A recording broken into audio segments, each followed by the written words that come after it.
Pertussis ko kuma whooping cough wato tari ne ko kuma ake shi tarin fuka kenan ko wanda yake zuwa da tari mai tsanani wanda in mutum ya fara ga continuously ba zai tsaya ba har ya kai to the extent that ya samu wani abu shi wannan whoop din sai ga ya dan tsaya sai ya ja numfashi dan ya ci gaba. So na pertussis din tari ne mai tsanani wanda is caused by Bartella pertussis, sunan abin da ke causing shi kenan. So it's highly communicable. In other words, mutum ɗaya yana da shi to yana iya watsa mutane da yawa wannan cutan. Ya fi aukuwa ga yaran da suke shekaru 10 yayi kasa, musamman ma yaran da suke shekara 5 yayi kasa, bai cika kama adults ba. So wannan pertussis din nan daga cikin manyan alamomin shi, number 1 definitely shine cough, number 2 yakan zo da ɗan zazzabi, number 3 har da su amai tare da sauransu. Amma an gana yin simplifying din shi a face guda uku. Muna da catarrh phase na farko, na biyu muna da paroxysmal phase, sai kuma na uku muna da convalescent phase. Wannan catarrh phase din yana presenting with symptoms sak irin na mura, sai kira shi ba catarrhal. So zaga mutum kenan yana nasal blockage ko kuma cin shetoshe, kaga ko ruwa ko a ce majina yana fita, ba zallan haka ba mutum sai ga yana tari, sai wani ya ce maka ya dan zazzabi, duk sai ko aza mura ne, ba ko mura bane, wannan symptom ne whooping cough.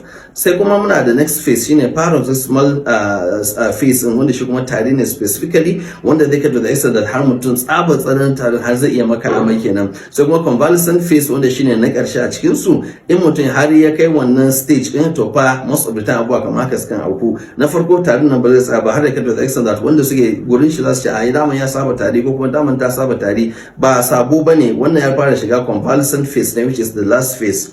Bayan haka kuma akan samu a lot of wannan whooping cough da zai kai har kwana 100 mutum yana yi. A dalilin haka ne ma ake kiran shi cough of 100 days, saboda baya tsayawa har sai mutum ya wata 3 da yan kai kafin tarin ya tsaya, bayan ma kenan an sha magani. So hanyar da ake kare kai kuma shine yayin da aka san mutum yana da irin wannan tarin ko yaro yana da shi, to kar ana barin shi yana wasa da sauran yaran, haka ma kuma kar a bar shi yana zuwa makaranta har sai an tabbata ya samu full treatment. The moment aka bar shi kuma to wallahi zai iya watsa duk sauran ajin su. Sun kai mutum 30 ne to the possibility of 25 za su iya kamuwa is very high, especially on the environment din namu da wa'ansu guraren kuma ba sa ma iya vaccination.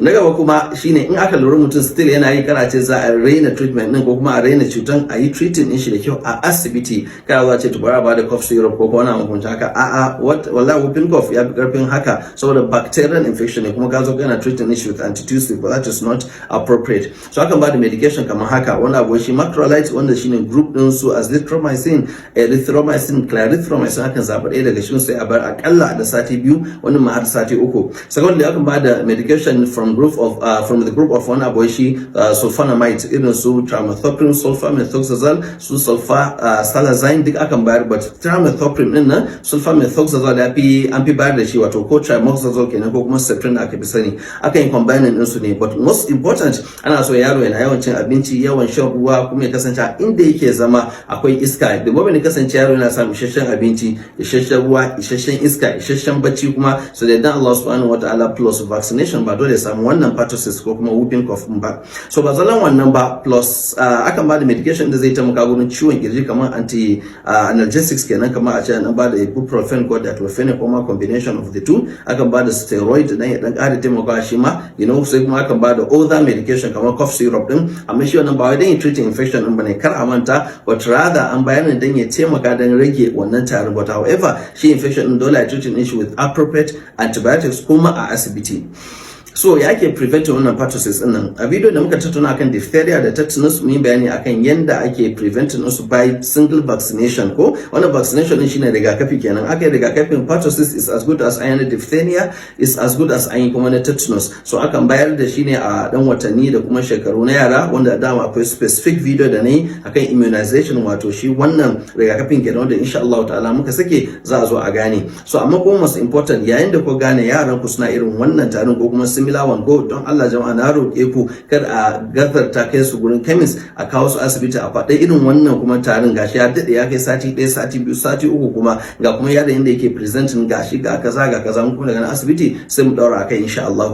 Dan daga cikin manyan illolin wannan pertussis in by treating shi da kyau ba, na farko dai aka samu hemorrhage a ido, sai ga yadda mutum yayi ja kamar an diga masa jini. Na biyu aka samu hemoptysis, sai ga tarin har ya kai to the extent that mutum ya fara tarin jini. Aka samu epistaxis, wato sai jini ya fara yoyo biyo daga hanci kenan, wani abu shi muke kiran shi haɓo da Hausance kenan ko. Aka samu a lot of others irin su severe infection ko kuma chest infection irin pneumonia sai iya kama mutum, ma akan samu seizure sai ga mutum ga ina girgiza haka ga mai farfadiya, akan samu encephalopathy, wato yaro tsabin tsanin tarin ya shiga shi wannan varicella pertussis ya riga da wuce har kai kwakwalwa, sai ga yaro ya suma ko kuma yaro ya fara samun rudani, ko yaro ya gagara zama, ya gagara kwanciya, ya ta muku kuka, ya ta yin zazzabi, ku ta bashi allurai amma ina ba zai ci abinci ba, sai da very irritable, ya dawo very restless.